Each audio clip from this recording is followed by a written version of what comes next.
Dennis Law, the reluctant match winner, the man who ironically sinks Manchester United.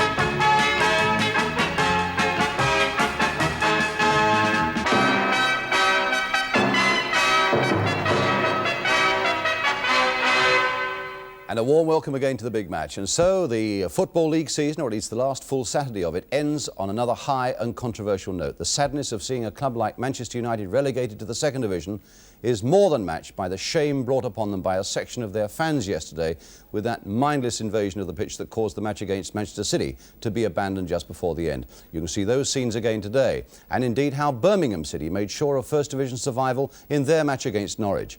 And our bonus match is the match at the top of the third division between York City and Oldham. Today is also the day when we announce the winning order in our Golden Goals competition. And indeed, the Golden Goals panel has been meeting this week. From the left, Vic Railton of the Evening News, Mick Shannon of Southampton, Malcolm Allison and Bernard Joy of the Evening Standard.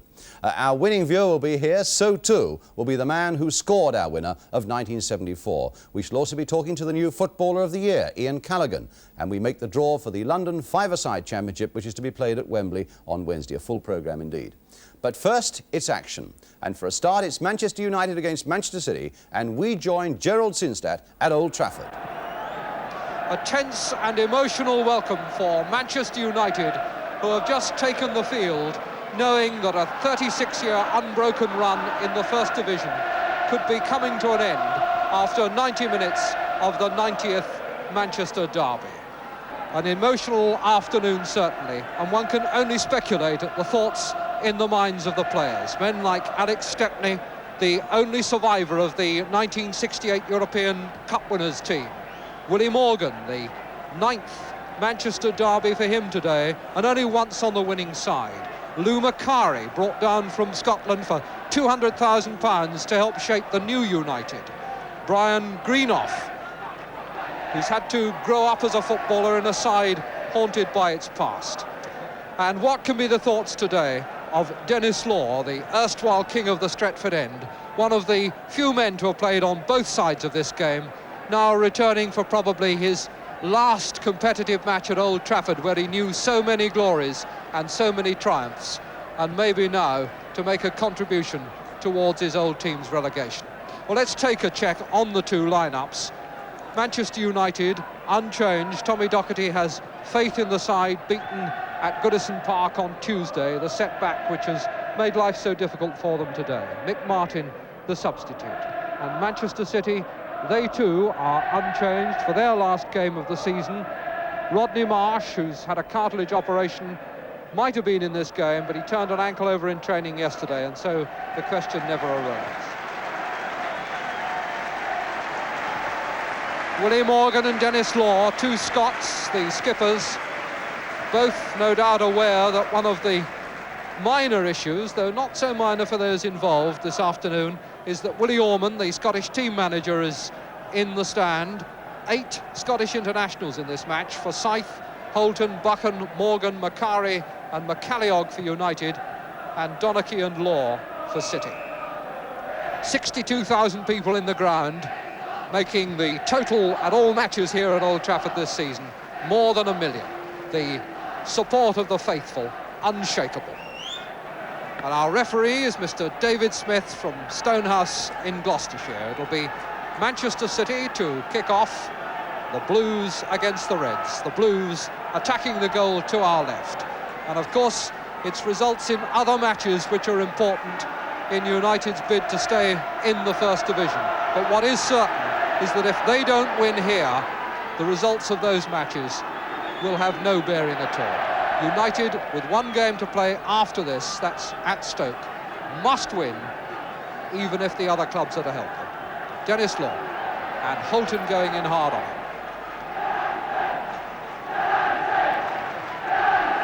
To Lee.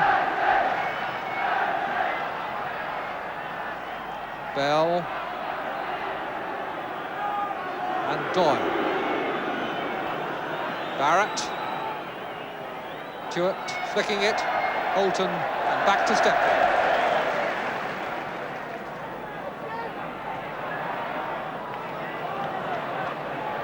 Forsyth. He was in sharply enough then.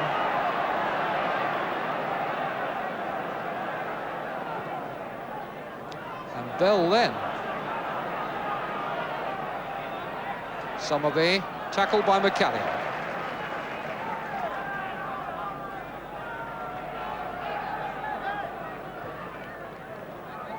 Donachie. Law. Holton threading it out to Daly. That's for McElroy. Morgan. Forsyth. Good burst by Forsyth. And good covering back by Colin Bell.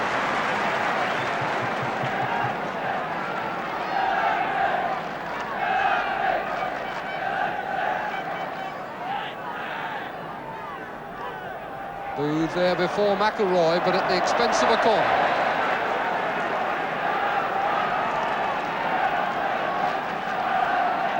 Morgan taking it quickly, getting it back from Daly. And that'll be corner number 3 in this game, all of them to Manchester United.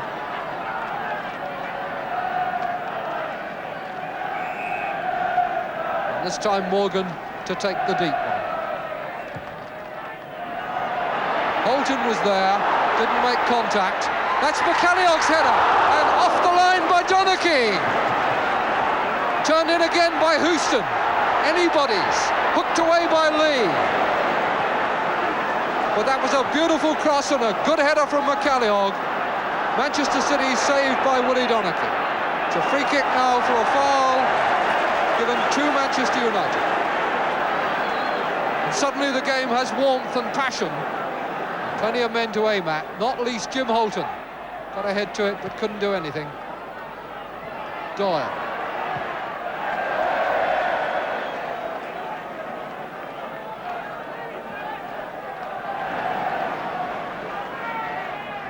Daly.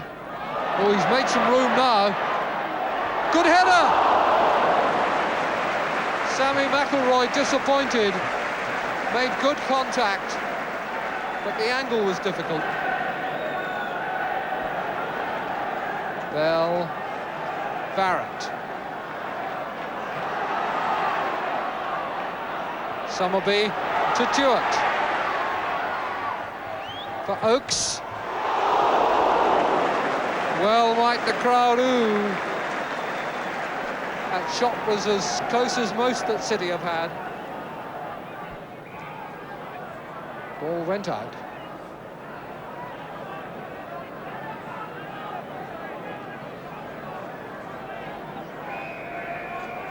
And there's the half-time whistle. And Manchester United and Manchester City go in halfway through this most vital of Manchester derbies with a blank score sheet. United having certainly not looked like the struggling side they were a couple of months ago. And on the balance of this first half, certainly a better side than Manchester City. They've undoubtedly created the more chances, but City, of course, dangerous on the break. But they go in now to think over a blank score sheet.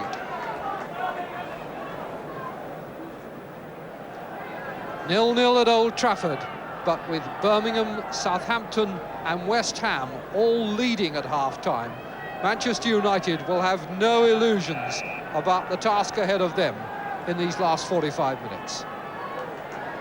Houston. This is Lee. Law. Summerby.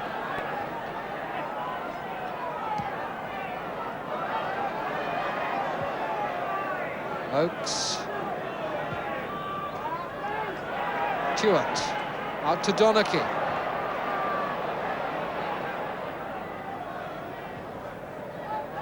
Bell.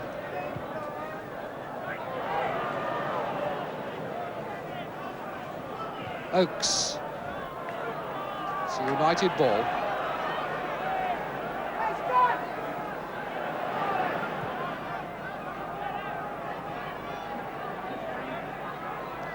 Daly now. That was back into trouble, really. Morgan Howe has Donachie to beat. McCalliog. McElroy trying to turn, but Booth gets the ball out and off the flag for a corner.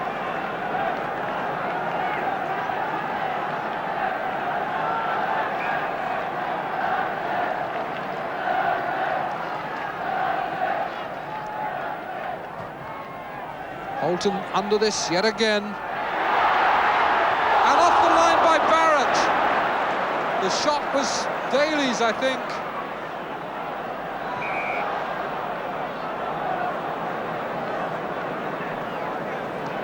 It was in the end probably McElroy who got in there and was given a lot of time to turn. And Barrett, I believe, whose header it was off the line.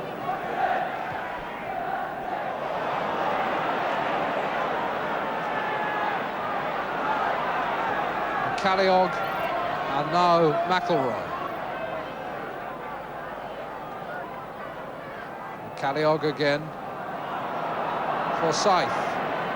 It's to be yet another cross, but this time on the ground. Daly, Green off. And that sets McElroy through. Little turn and push through by Greenoff. Gave Sammy McElroy the ball for his left foot. Somerby.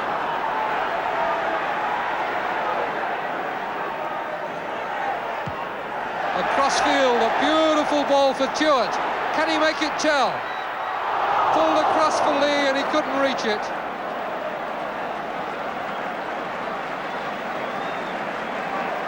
Manchester City potentially so dangerous on the break.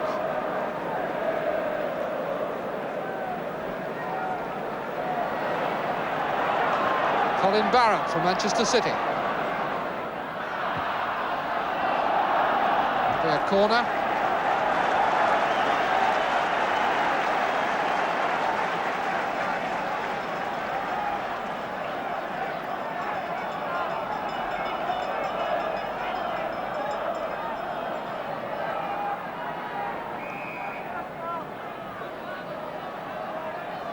Somerby's corner. Stewart setting himself and putting it over Stepney's head against the bar.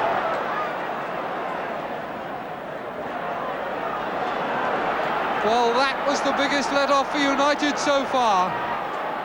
Stewart measured his shot to the inch, or maybe not quite to the inch. Houston. Calliog robbed by Lee. Back heel for Bell. Dennis Stewart now with Donachie going outside him. Law, Somerby and Lee on or around the edge of the penalty area. Somerby for Stewart. Oh, he really had a go again then. And Stepney got down to cover. Twice in a matter of a minute or so, Dennis Stewart foiled. First by the woodwork, the second time by Stepney.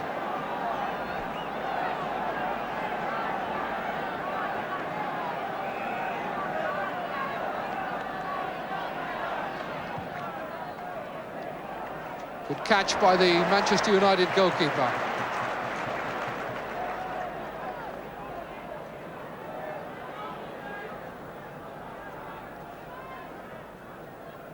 Forsyth.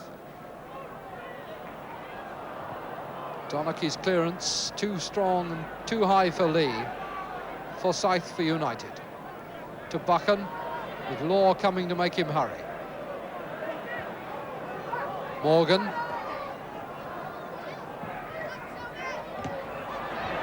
Doyle. Somerby slotting it through nicely for Bell. Stewart is away on the left.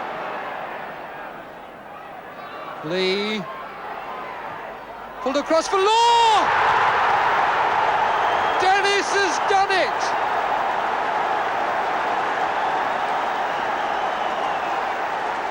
And no elation there at all from Dennis Law. He'll not have scored a cheekier goal on this ground where he's seen so many triumphs. Just look at that little back heel. We've got an invasion of the pitch that we could well do without.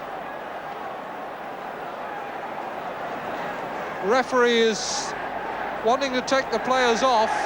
There are officials down on the touchline talking to him.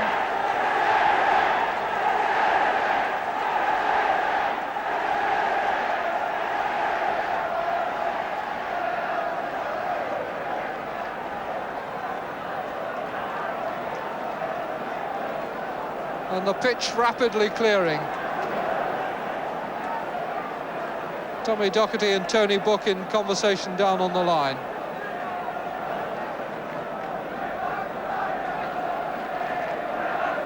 It surely is over now. And Dennis is going to come off. Farewell to Old Trafford.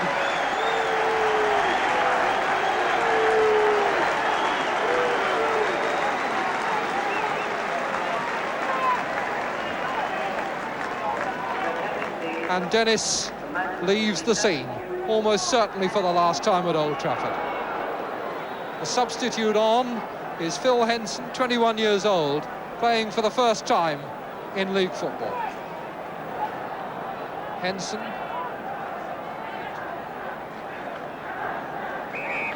Fouled by Somerby. It's as though we've got flower bombs or something being thrown from the Stretford end now.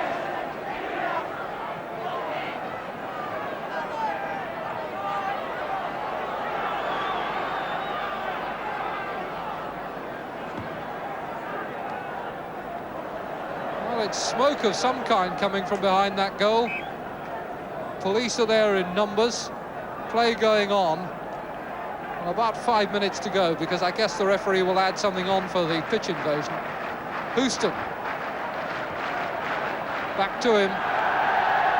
We've got a spectator on the pitch.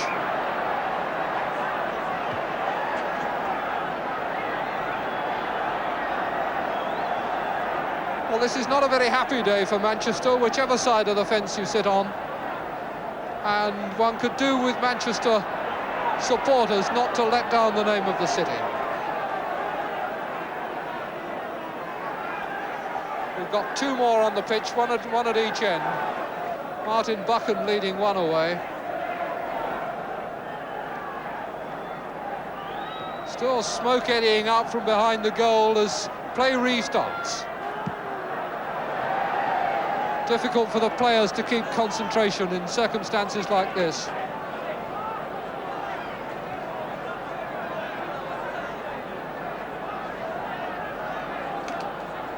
Referee having words with the Manchester City bench for something.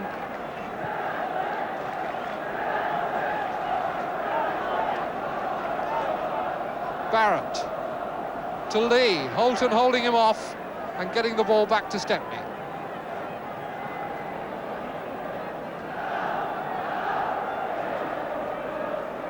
Buchan. Forsyth.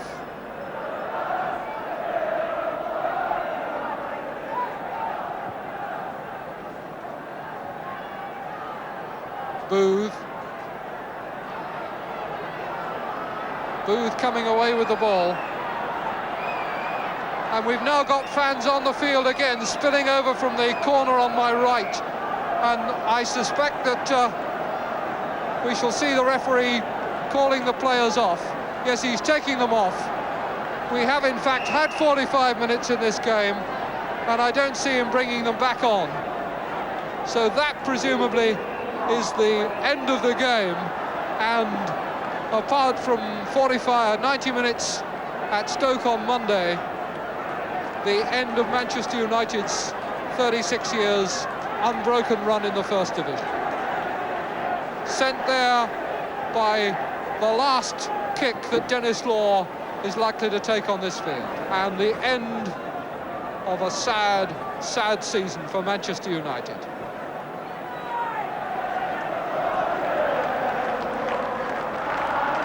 And we've got another invasion of the pitch.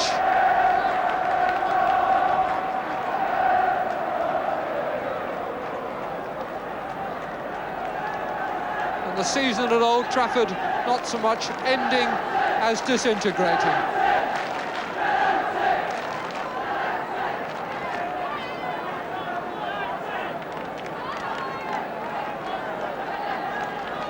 Loyalty is one thing, but without discipline, it so easily becomes a shambles.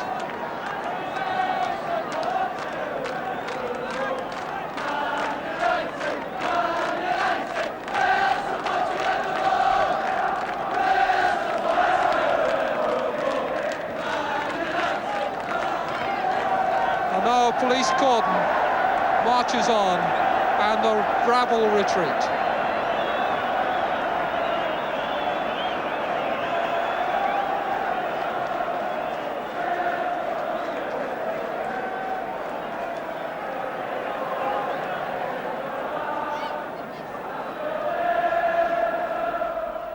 Well, just what the punishment for those scenes will be, we can only wait and see. But of course, United's immediate punishment is relegation to the second division.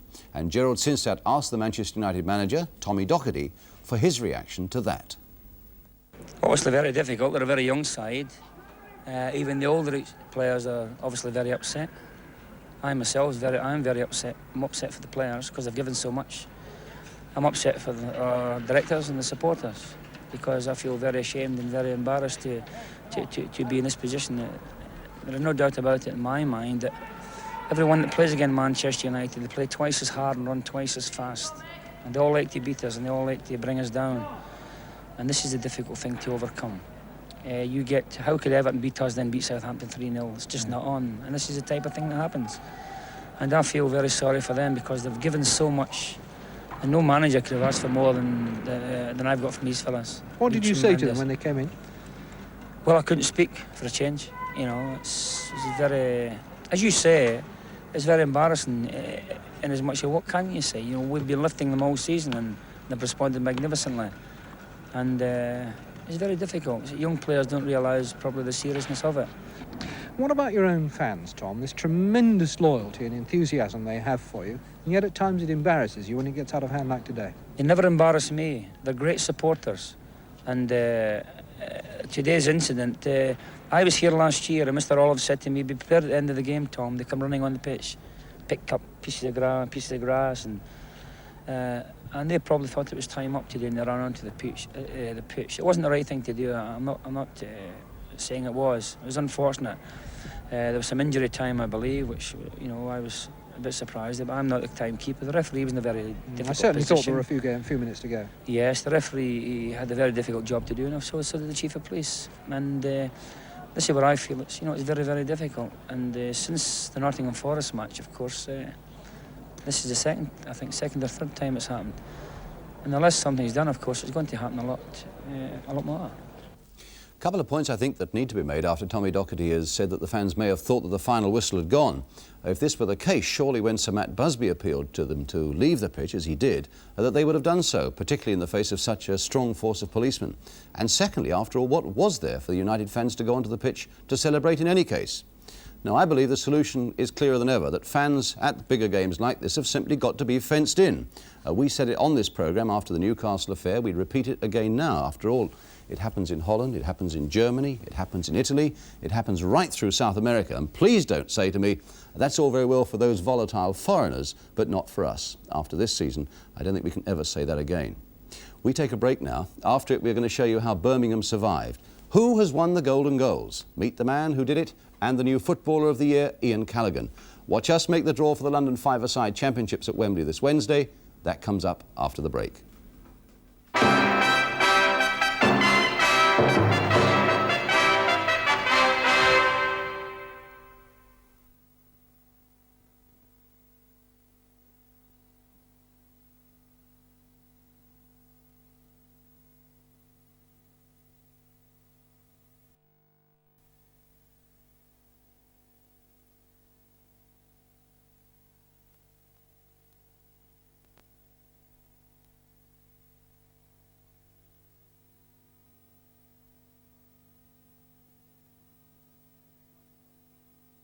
Big Match, Part 2, production number 4818, recorded 28th of April 74, take 1.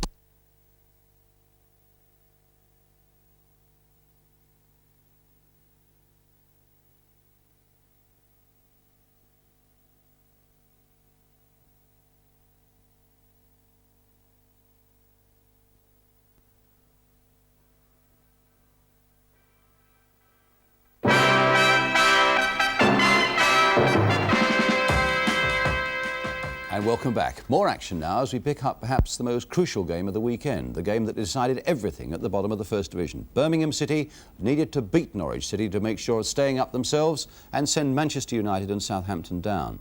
So it's Birmingham against Norwich. From ATV, the commentator is Hugh Johns, and Birmingham are in the dark shirts.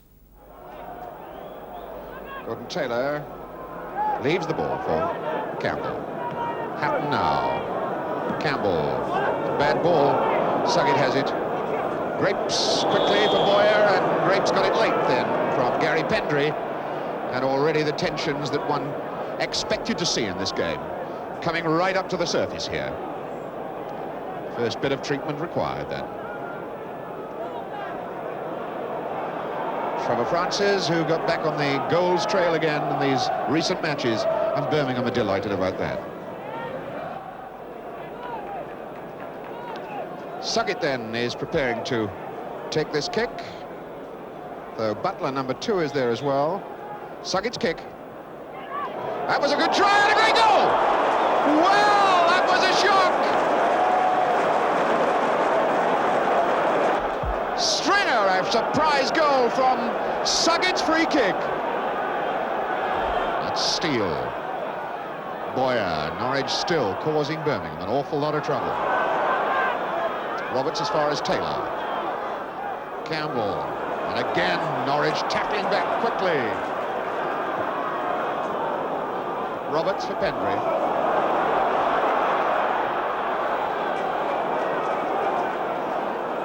Not allowing Birmingham to dwell on the ball. Good jump by Burns. Butler knocks it out. Hind on the jump against McDougall. Now Francis. Benson going with him. Checked well. And it'll come for Taylor. Now Hatton. Taylor. Good try. Beautiful save. Wonderful shot from Gordon Taylor, and an absolutely magnificent reflex save from Kevin Keelan. Hatton. Roberts as Norwich come out. McDougall the flick on, and Boyer's onside because he was in his own half anyway. Cutting in on goal, looks up to see where McDougall is. Tremendous run back and tackle by Roger Hind.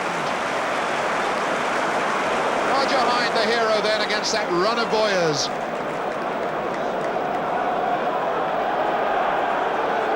Well, Boyer thought he was getting a corner out of it.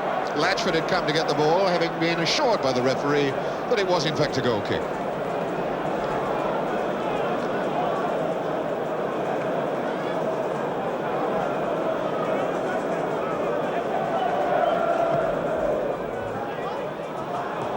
By Grapes, and Boyer's away again.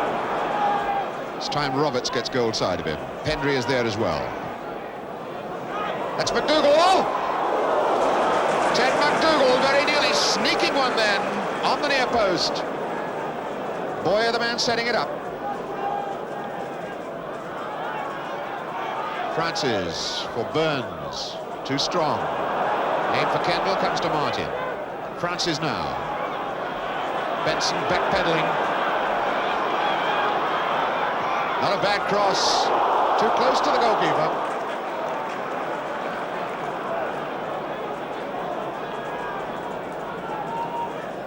For a moment I thought a foul had been given, but no, the ball was all right.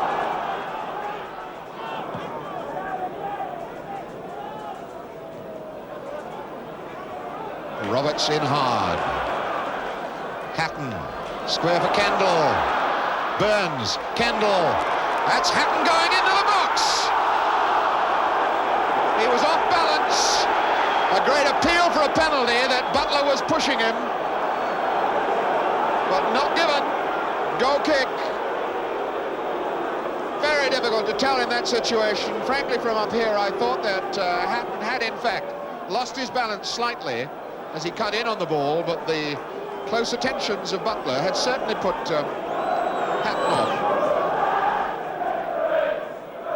Hine forward. Stringer gets it away.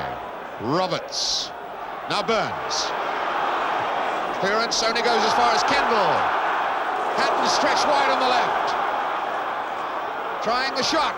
Oh, what a goal! How is it possible to get that one in there? Bob Hatton, the scorer, equalises. And for the first time, Birmingham spectators are on their feet, applauding this moment. Just over 40 minutes of the first half played and Hatton equalises. It did not seem possible that Hatton could squeeze that shot in on the near post, but there was a gap. Keelan had left the gap and Hatton capitalised on it.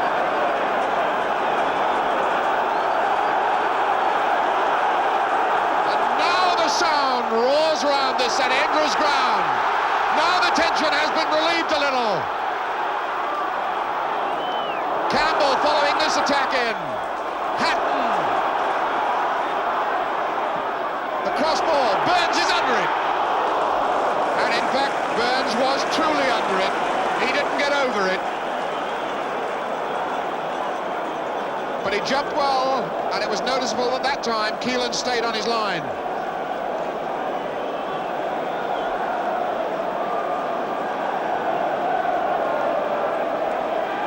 So, a new game. Suck it forward for Boyer. Sissons. It's wide for McDougall. Benson. Francis robs him. A little bit of emptiness growing into it.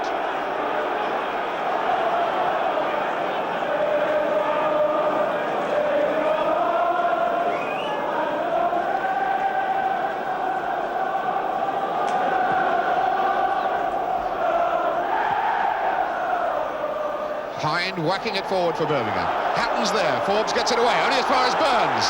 Stretched wide now for Taylor. Going against Butler. Look for Burns. It's there, it's given. Yes, indeed. Burns has made it 2-1 with still about 2 minutes to go. To half-time, Burns, the man who's just been voted the West Midlands Footballer of the Year, puts Birmingham in front 2-1. Well, there's a double blow for Norwich. The attack building up. Campbell stretching it wide to Taylor. The cross ball, and Burns in behind everybody with a beautiful headed goal. That was the victory that kept Birmingham City into the First Division. There was a certain amount of discussion, certainly amongst the Norwich defenders, as to whether that second goal by Kenny Burns there was offside. I think if we look at it again, we'll see that, in fact, it was a very good refereeing decision. As Taylor puts that ball in, you can just see in the top of the picture, I hope you can see that at home, the legs there of Kenny Burns, and he is behind that last defender, and there's the goalkeeper there as well, so he's in a perfectly good onside position. A beautiful goal and an excellent decision there by the linesman. So Birmingham then are safe. But now it's time to meet the Footballer of the Year. And you probably read this morning that it's Ian Callaghan of Liverpool who's won the Premier Award from the Football Writers Association, been going since about 1947-48. And this is how we surprised Ian with the news when he came into our World of Sport studio yesterday.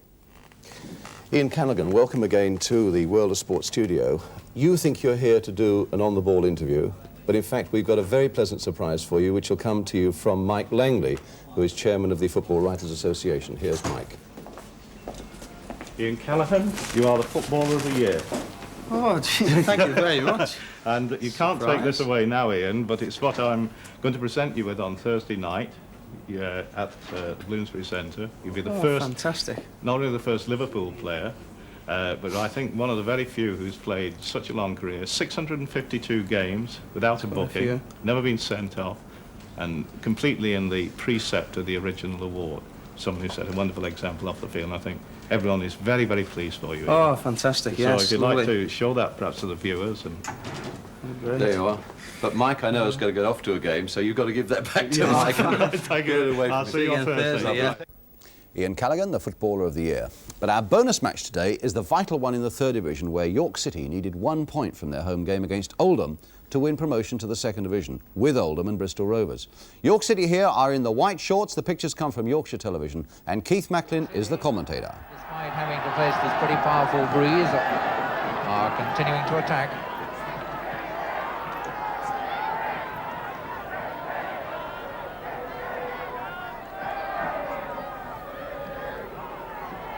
Swallow, and straight into the arms of Ogden.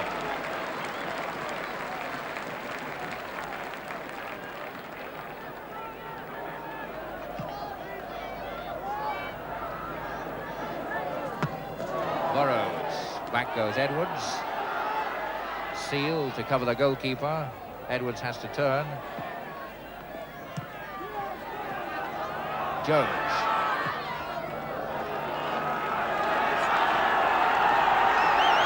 Big crowd getting behind York City now. Chris Jones gets it across well, but there'd been an offence. The arm held up for the indirect free kick inside the area.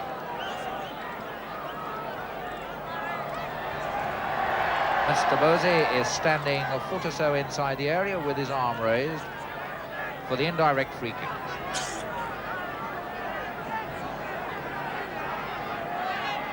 A lot of players in the penalty area. A goal! The goalkeeper standing still. It looks like Chris Jones has scored it.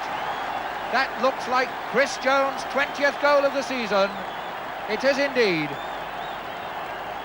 Chris Jones standing unmarked from that indirect free kick. And Ogden couldn't move, so York City take the lead.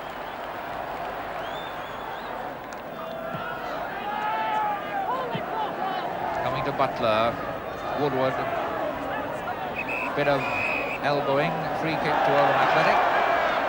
Holmes being told to retire. Quickly taken by Groves to Whittle, and that rebounded off Seal. Jimmy Seal belting that up the touchline, and it just rolls into touch. Jimmy Seal.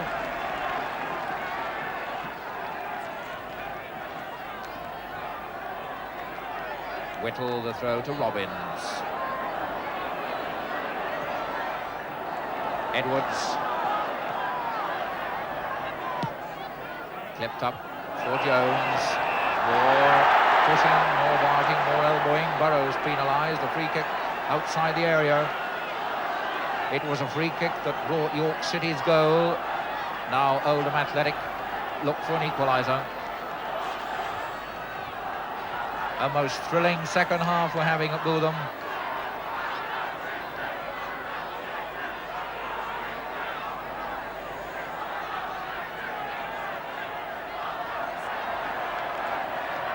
There's the wall, and Whittle again, curling it against our goal! It's a beautifully flighted goal by Whittle. And he's so delighted, he curled that beautifully. It hit the post and bounced the right way for Oldham Athletic. So, Maurice Whittle gets his 10th goal of the season with a beautifully flighted free kick to make the score 1-1, and Oldham back in the game. That's how it finished 1-1. York and Oldham then go into the second division next season with Bristol Rovers. Before we go on, a word about a couple of testimonials this week in London. Eddie McCready, that great old Chelsea stalwart, he's got one on Wednesday night, Chelsea against Manchester United at Stamford Bridge at 7 o'clock. And then Ron Hunt of Queen's Park Rangers, QPR against Crystal Palace, that's at Loftus Road on Friday at 7:30. Eddie McCready then on Wednesday, Ron Hunt on Friday. Two fellows who really are worthy of a little bit of support. And talking about Crystal Palace, you may have heard that they need to beat Cardiff by 3-0 at Ninian Park on Tuesday night in order to survive into the second division. I can only say that our mathematicians have also been doing a bit of work, and it's better news for Crystal Palace fans because we maintain that if Palace win 1-0 at Ninian Park on Tuesday, that'll be good enough for them to survive in the second division. But now on the programme, it's time for Golden Goals. And today is the day when we name the winning order and the winning viewer as well. The Golden Goals panel met this week to decide the order of merit. A panel that consists of our guest this season, of course, is Mick Shannon of Southampton. Also on the panel, we've got, here he comes now, Malcolm Allison. And following Malcolm Allison on the panel, of course, we have, as usual, Bernard Joy of the Evening Standard and the last member of the panel, Vic Railton of the Evening News. Let's eavesdrop for a moment on their conversation. Mike, can we welcome you first of all? And from a striker's point of view, which of those 6 marvellous goals did you enjoy most? Well, I think obviously the obvious one for me to pick is Keith Weller's. You know, he's made something out of nothing, which, you know, I think you always look for in the game, you know. But I really, apart from that one, I really like Stan Bowles as well. I thought that the tremendous power shot was Birchinall's shot. You know, that was really a great shot. I mean, he's controlled it once and he's hit it from about 28, 30 yards and he's screamed in the back of the net. Yeah. See, John Richards was under an awful lot of pressure, probably the most pressure of the lot when he come to strike the ball. Yeah, people think it's easy running from the halfway line, you know, but when you're running from the halfway line and you've got to think about where you're going to put it, and there's Larry Lloyd running alongside him, another player coming in behind him. You know, he was under tremendous pressure. It was a good goal, Richards as well. The best build-up was the Queen's Park Rangers one, wasn't it? Because it goes goalkeeper, winger, 40 yards run, centre, and then the neat finish back of the net. What is it? Yeah, 3 or 4 seconds altogether? I think possibly Bernard's right, but I think possibly the best single skill of the lot was possibly Dennis Stewart's. You know, I mean, volleying. You know, I mean, it's all strikers' dreams to volley the same way as what Dennis Stewart did. That's one you dream about getting, Mike, presumably. And if you've got one, you say, well, I shall never get another one like that as long as I lace up a pair of football. I don't think he will. I don't think he'll ever get another goal. But you say this about Keith Weller's, can't you? Exactly the same. Yeah, but with Stewart's, I mean, I say it was so hard that not even a top-class goalkeeper like Shilton, Jennings, or Clements could have got to that shot. It was so hard. It was so powerful. But that was, you can say that was about Billy Bonds. I mean, no one would get to that shot, would they? No. But then again... Or Wellers or Birchinall. He was a skillful goal, Bonds was, the way it came across Well, after hearing you three, I'm not going to vote at all. Well, I think it's terribly hard because these are surely the best 6 that's ever been on this programme. It's been going now, this is the 6th year. And there haven't been better 6 than this. Vic, which one would you go for as the outstanding goal? Stan Bowles, Queen's Park Rangers. Mike? I'm tempted to go for Dennis Stewart, but I think I must stick with Keith Weller. Malcolm? I'm going to... I like Stan Bowles' goal, so I'm going to vote for Keith Weller. Bernard? I'm torn 50-50 between these two, Weller and Bowles. Well, that conversation, and it was a fascinating one, went on for some time.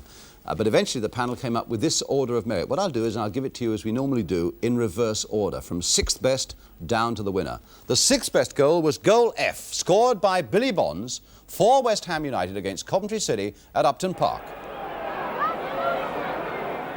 Holland. Here's the cross again, but only Robson is in there. Nodded away for Billy Bonds. Oh, what a goal! Billy Bonds has done it again! The 5th best goal was goal D, scored by John Richards for Wolves in the League Cup against Liverpool. Call hoists it away. Smith under pressure. Richards away.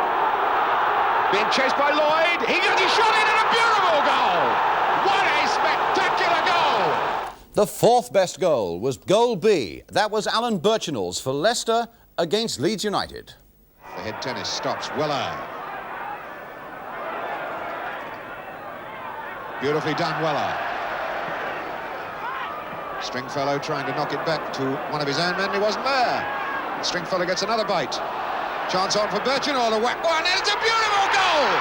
What about that one with his left foot? Down to the top 3. The 3rd best, goal A. Dennis Stewart, then of Sunderland. This one came against Oxford United.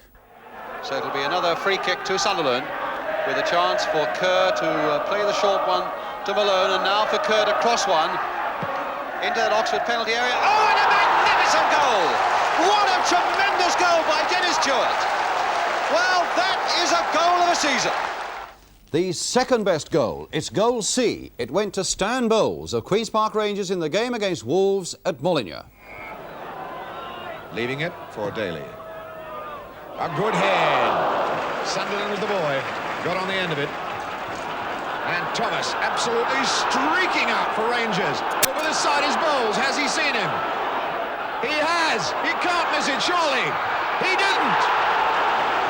What a glorious move out. Which leaves us with the winner of the Golden Goals competition of 1974.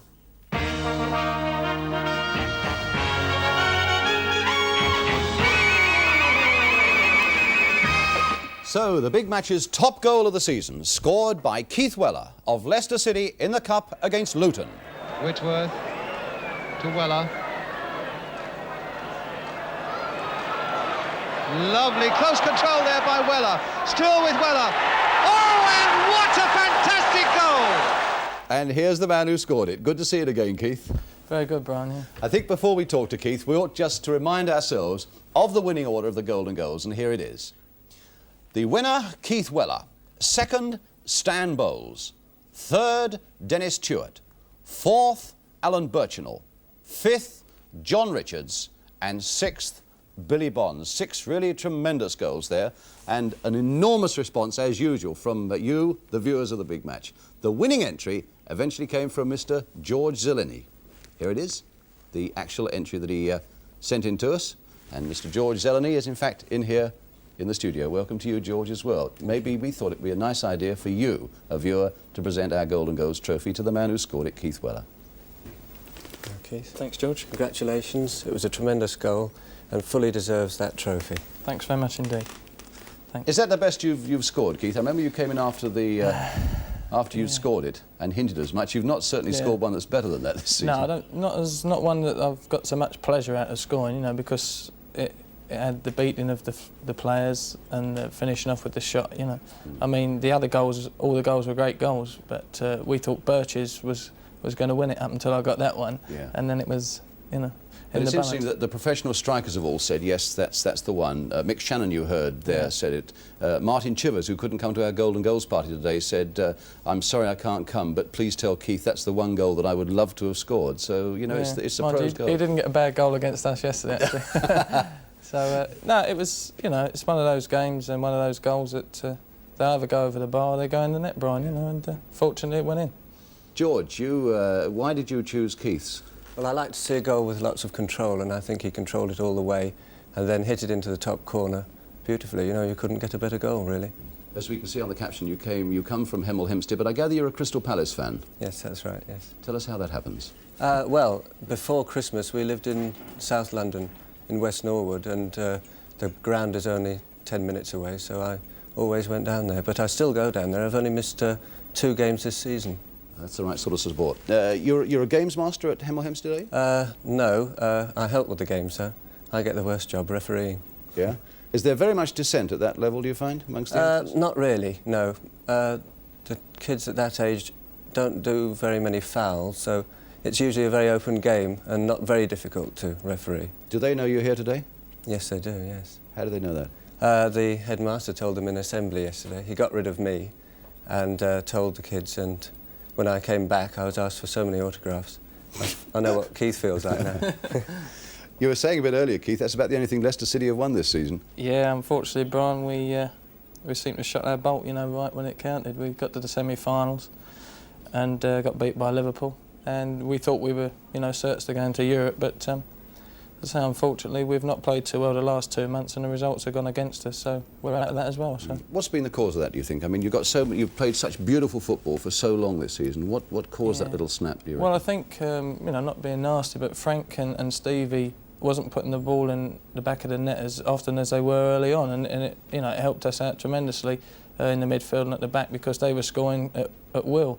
But they went through a little bit of a bad patch where they never scored in about 2 months, and I think obviously if your top 2 strikers are not scoring, then you're going to struggle. You know, Lenny Glover as well. Although now we've come back on song a bit. Yeah. Keith, that's marvellous. We're delighted you've got that trophy there. I've got another little trophy here that goes to George Zeleny, which I'll give to you afterwards, George. Thank you very much indeed for coming in today, and congratulations, and I hope you don't have to sign too many autographs when you go back to school. But Keith, in fact, before you go, we've got another little duty to perform, which is the draw for the London Five-a-Side Championship to be played at Wembley on Wednesday. Let's do that now. Right, Keith, here's the velvet bag with 12 balls. We better give it a good shake. 12 London clubs. The first 8 that we draw out will play 4 first-round matches, and the final 4 will get byes and play second-round matches. So, There we go. Number 3. Number 3 is Charlton Athletic, who will play... Number 12. Number 12, West Ham. Number 6 is Fulham. Number 5. Who will play 5, Crystal Palace. George's team. George's team. Number 2. Number 2 are Brentford. Number 10. Playing Tottenham. Number 1. Number 1 is Arsenal. Number 7. We'll play number 7, Millwall. They're the first round matches. The final 4 that are coming out, these 4 have byes into the second round. They will play each other in that second round. Number 11. Is Watford. Number 4. Against number 4, Chelsea, the holders. That's number 9, Keith. Yes, yeah. number 9, Queen's Park Rangers. And the last one. And the last one out. Number 8. Is going to be number 8, Orient. So yeah, that's the draw for the London Five-a-Sides to be sponsored. Well done, Keith. Thank you very much. We've got a Golden Goals party to go to, so you can get there before me. Thanks very much. Being sponsored by the Evening Standard at Wembley next Wednesday. In fact, you can see the highlights of those Five-a-Sides at 10:45 on ITV. This then is the draw again, let's just remind. Charlton against West Ham, Fulham against Crystal Palace, Brentford against Tottenham, Arsenal against Millwall, that's in the first round. Second round byes, Watford against Chelsea, Queen's Park Rangers against Orient. Well, that's it, the last Saturday of the league season, but only the start of a big summer of football on ITV, of course, with the World Cup as the centre point to it all. But we start next Saturday with the FA Cup final between Liverpool and Newcastle, with ITV opening up at 11 o'clock and plenty to keep you excited and amused for the next 6 hours or so. So that's the Cup final on ITV as we say goodbye to another season of the big match. Thank you very much for all your support throughout the season. And we leave you today with a moment when Dennis Law became a reluctant executioner, sent Manchester United into the second division. Have you ever seen a man so unhappy about scoring a goal? The